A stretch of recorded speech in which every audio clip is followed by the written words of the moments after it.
everyone, and welcome to today's video. I am going to be making a winter hydration lotion today. I will be doing a series of some products for colder winters. These months, I personally live in Canada. I know most of you are US based, but I also realize that there are a lot of very cold states. Here where I live, the winter months are brutal and our skin really takes a beating. So there are ingredients and raw materials that we can use that will help really pack moisture into our skin at this time of year. Exfoliation is extremely important, particularly in the winter months. You've got to make sure that you're removing that dead and in some cases chapped skin. With a good, I prefer physical exfoliants over chemical exfoliants for a couple of reasons. For me personally, they work better, but you can do both. I will go over later in the month some differences between physical exfoliants and chemical exfoliants and when it's best to use which one. However, today we're going to start with a fairly basic winter hydration lotion that includes some really wonderful materials that will help hydrate our skin. So in my water phase here, I'm making a 300 gram batch just for demonstration purposes. I like to keep when I'm doing a video, I like to keep it under 500 grams just so that it doesn't take forever to heat and cool the product.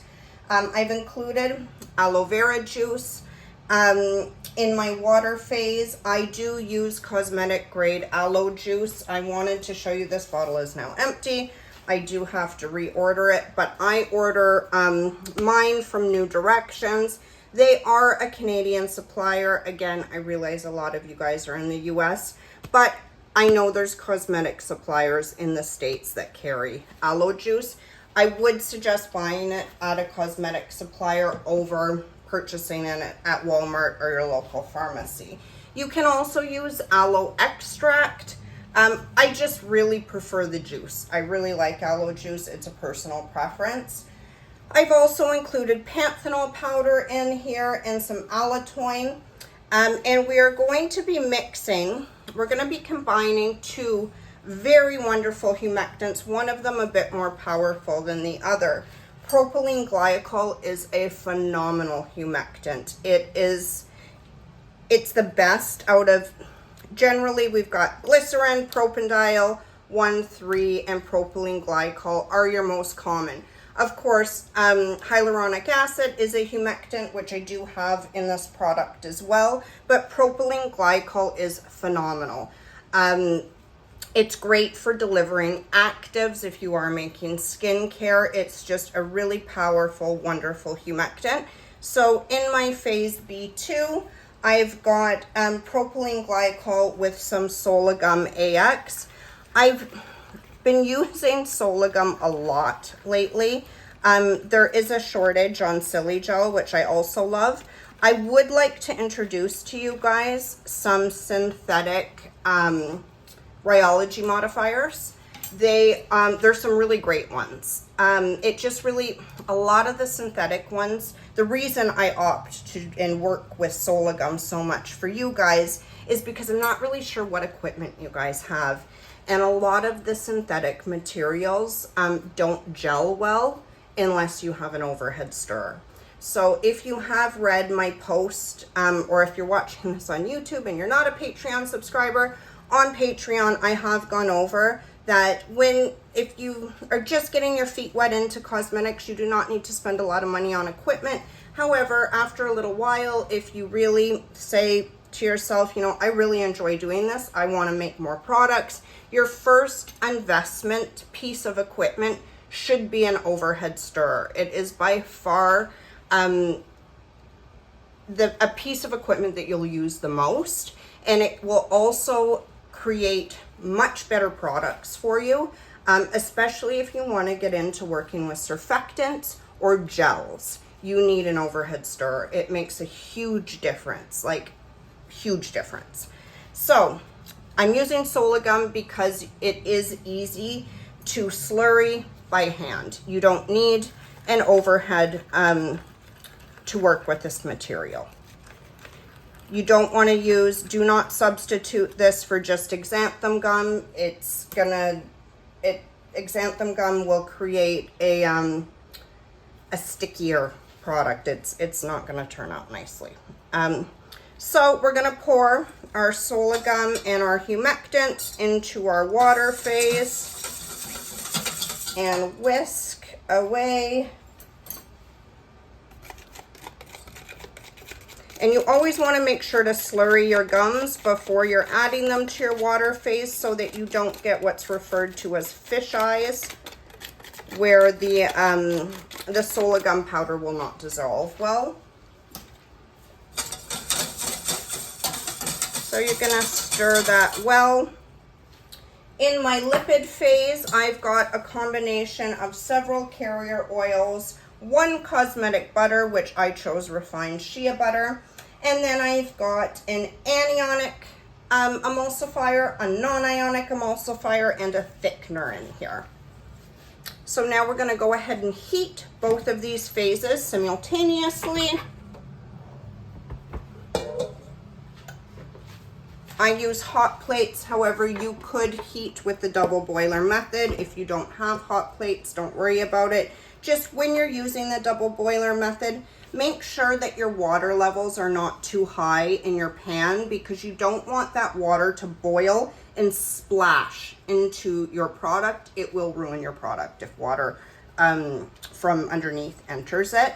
So just something to keep in mind. You're going to want to, because I'm making only 300 grams, I don't need to cover my water phase. However, if you're upscaling to 500 grams and up, you want to cover this, and I'm just going to show you guys how to do it in case you do like this formula and you want to upscale it at home. I'm going to, oh dear, my lights just blew, guys. Oh my, I'm having so many electrical problems in my unit. I'm so sorry. Not that it's your guys' problem, but I've had every single light blow in my entire unit, and I can't get maintenance here till next week. So thankfully the plugs were still working, but it looks like that's blowing now too, and now I cannot heat these up. So I'm just going to pause this and see if I could fix this issue to come back and finish this video for you guys. Okay, thankfully that was just the fuse. As I was saying, you can cover your water phase like this. And then the reason that you do this is because if you're doing a larger batch, obviously you've got to heat it for a longer period of time, and your water phase is prone to evaporation, which means that you'll lose some of the water content. I'll do another video to kind of show you guys how you can also weigh the water phase and have another batch of just warm water heating, so that if you lose any, you can compensate it. I don't like doing that. I just prefer to just cover my phase because I don't lose any of it that way. And I just leave enough room that in the corner here, let me just move this over a bit. I just leave enough room right here where I can go in easily with my thermometer, okay? So as I was saying, every single light blew about a week ago in my unit. And I mean the bedrooms, the bathrooms, every light in my whole house. And of course we flipped the fuses a few times. It didn't work. I did at that time have a maintenance person come and take a look at it. They can't figure it out. It's obviously some type of electrical issue. So thankfully the plug still works, so I'm able to plug lights in. But if you notice, if my videos are like a little bit duller than usual, that's why. So I apologize for any inconvenience this has caused you guys. So I'm just gonna let this warm up. I will check the temperature in a couple minutes and we will go from there. Sorry guys, I don't know what happened with my camera. Today is just not my day. I was saying, okay, I've removed it from the heat. I poured my oil into my water. I was saying how it is so important that you pour your oil into your water and not the other way around. As tempting as it is, you are making an oil and water emulsion. And while a very small batch will be more forgiving, large batches won't be. Your products will separate. You will end up making a complete mess in your lab, pouring water into oil. I did it once by accident, and when I tell you, the cleanup was a mess. Like, I lost all of the product. It was just a disaster. And you want your oil to stabilize in your water. So it's really important that you pour correctly. So now we're going to go ahead and homogenize this. If you do have a stick blender that has multiple speeds, start on a low speed and then work up. You will end up with a much nicer texture of a product, and again, you will not make a mess.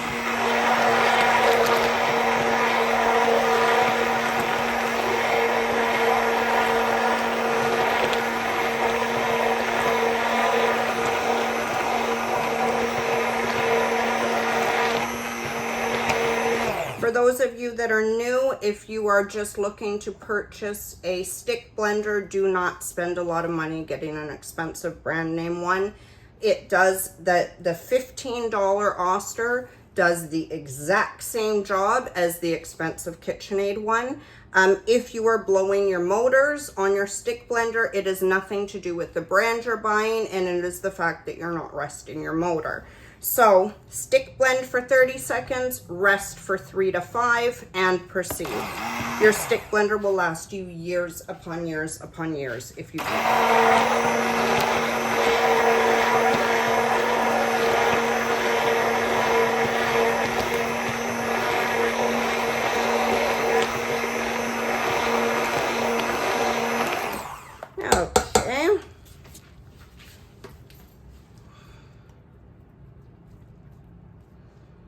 This is a great deal. This one that I have, and my other one is still fine. It just has a minor stain on it because I was making a brown colored product one day and it just stained it a little bit. So for videos, it's clean. I just don't like to use it because people make assumptions, right? So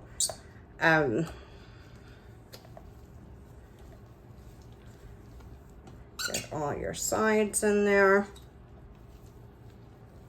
Okay, so now you're going to want to cool this product. When you are cooling, I put my products in the fridge. It does help cooling them in the fridge. It is better for the product. Just make sure that you're stirring occasionally while it's cooling, because if you don't, and again, we're making products at home, we don't have really heavy duty equipment, especially if you don't have an overhead stirrer. Again, with an overhead stirrer, I can get rid of the issue, but if you don't have one, then it'll be a lot harder. If you don't stir while it's cooling, your product's going to end up not as smooth at the end. And you want a nice smooth product, so you'll end up with little clumps that you don't feel when you apply it to your skin. You can just, the lotion or the cream just won't look as smooth, which appearances matter, right? So I'm going to pop this in the fridge. I will stir it every 5 minutes to just ensure that it's remaining a nice smooth consistency. And I will be back to add phase C.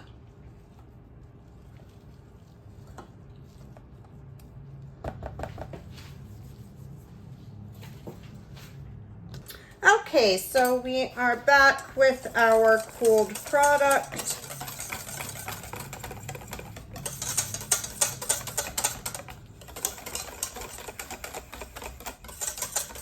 Now, again, I did take this out a couple times while it was cooling, about every 5 minutes, to just give it a whisk so that it creates that nice smooth texture.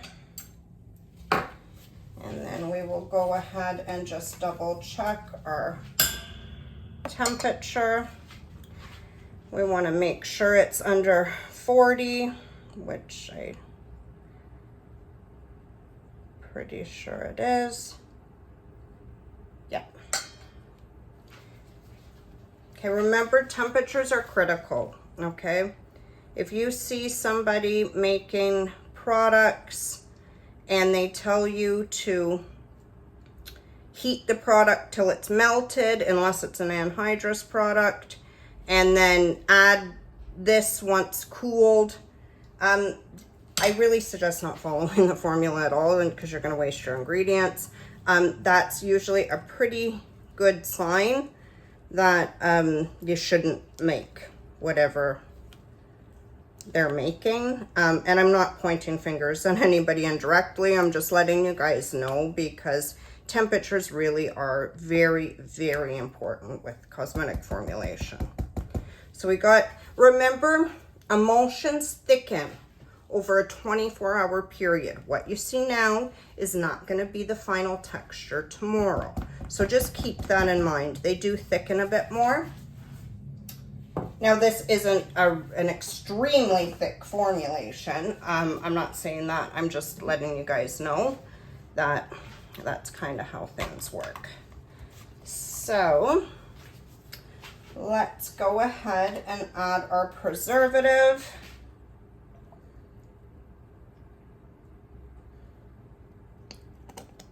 I'm using GeoJard ECT.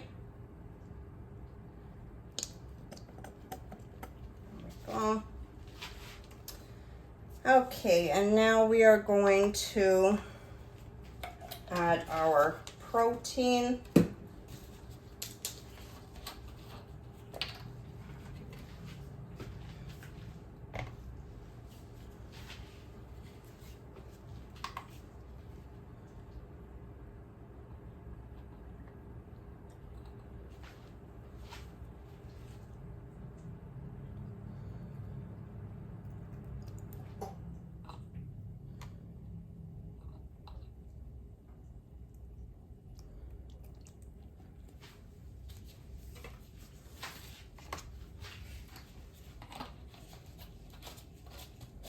Okay, now I've chosen a hyaluronic acid just for some extra moisture to the skin. So just a little tip of what you can do here. I've been kind of weighing them and I just realized it's not on camera. So I put the ingredient, and I do this for my cool down phase. It's fantastic if you're using essential oils. And I put my material on the scale, I tare it, and then I go in with my pipette and it will show me how much I've taken out of there. So I need some more to get to the weight. So when you've got to work in small amounts, this is just a little trick for how you can use your, now I'm just using a really small, cheap scale because my big one I need to plug in and I just have it on my other workbench. So now I'm going to go in with my dimethicone.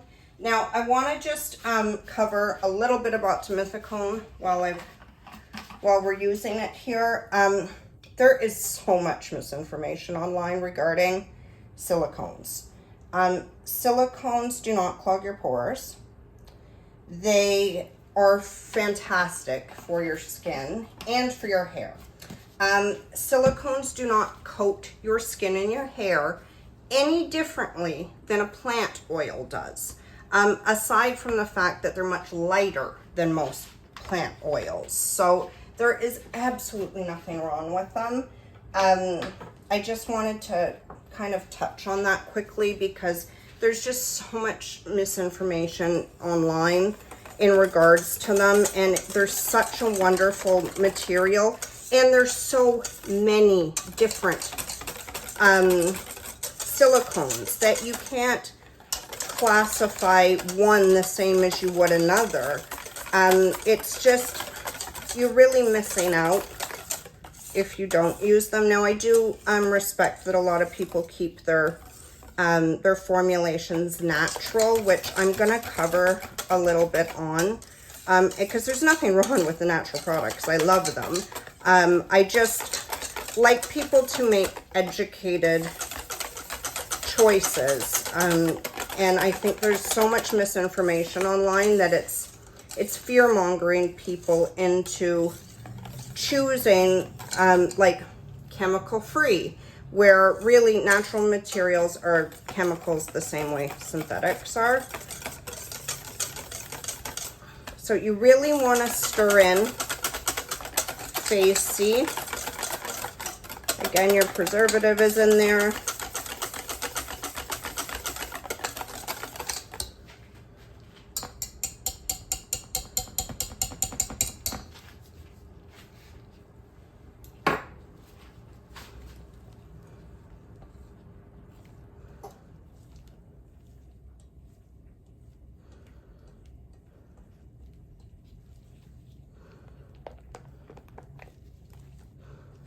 Now, I will let this sit until tomorrow, when it will fully reach its full viscosity. It will be completely cooled, and at that time, I will package it in either a bottle with a disc cap or a tube would be great for this one.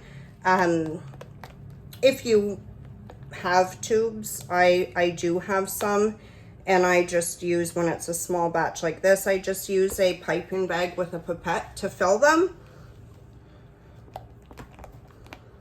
And this is a really hydrating, wonderful winter lotion.